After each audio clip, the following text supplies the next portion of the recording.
Dizanje girija spada u dio nacionalne ruske kulture. Ruski sportaši koristili su ove rekvizite u svojim treninzima, a ovu disciplinu proteklog smo vikenda imali priliku vidjeti u Pisarovini, na drugom po redu Croatia Openu. Znači ovo što ćemo danas vidjeti to je girivoj sport ili kettlebell lifting što je engleski naziv. Nije klasičan dizački sport, znači nije neko opterećenje koje ćete vi podići jednom i sad pobjednik je onaj koji je digao najveće opterećenje. Već imate na raspolaganju 10 minuta u kojem djevojke rade sa jednom girijom, znači kilažama od 8 do 24 kg koji je raspon girija kojima cure rade.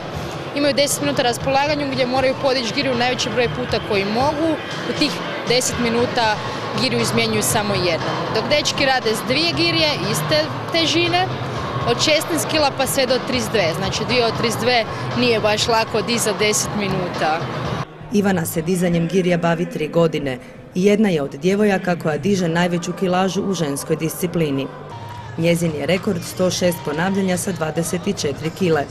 2010. godine odnijeli su naslov svjetskih prvaka, a do sada njezin je klub osvojio 18 zlatnih, 11 srebrnih i 4 brončane medalje. U sportsku dvoranu u Pisarovini na natjecanje su pristigli mnogobrojni gosti iz inozemstva, što je izvrstan pokazatelj kako je ova disciplina priznata diljem Europe, ali i kako se većina njih ponovno vratila u Pisarovinu kako bi sudjelovali na natjecanju.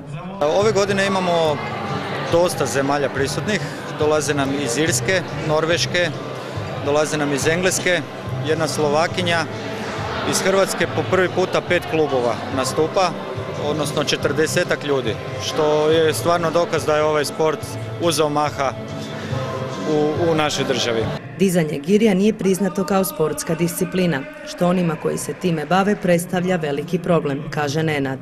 Mi imamo veliki problem jer kettlebell lifting nije uvršten u nomenklaturu Hrvatskog sportskog saveza, pa time nismo ni u mogućnosti prezentirati se kao sport.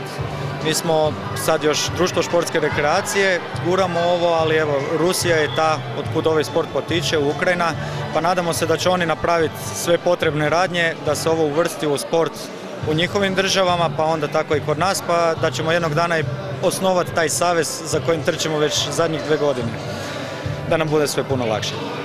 Unatoč ovome, podizanje girija okuplja velik broj onih koji se time bave. U Zagrebu postoji 5 klubova, a da se popularnost dizanja girija širi i dalje, pokazuje i činjenica da su u planu osnivanja i novih klubova u Hrvatskoj.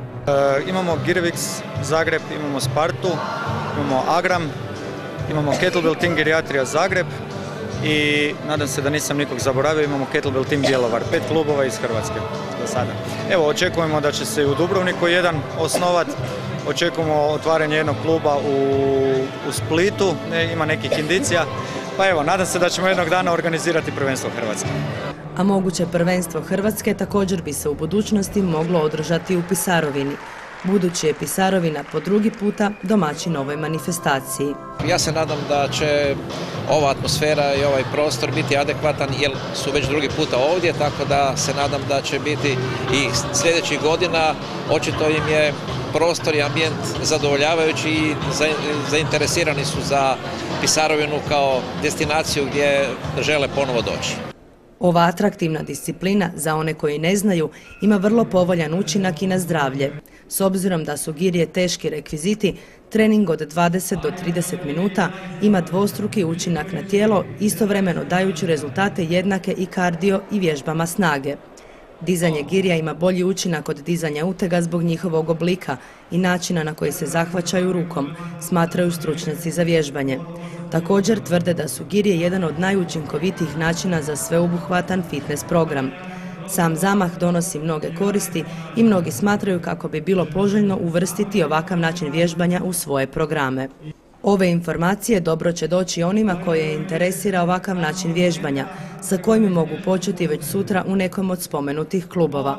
Nadamo se da će vas ovi kadrovi ohrabriti da se i vi okušate u ovoj zanimljivoj disciplini.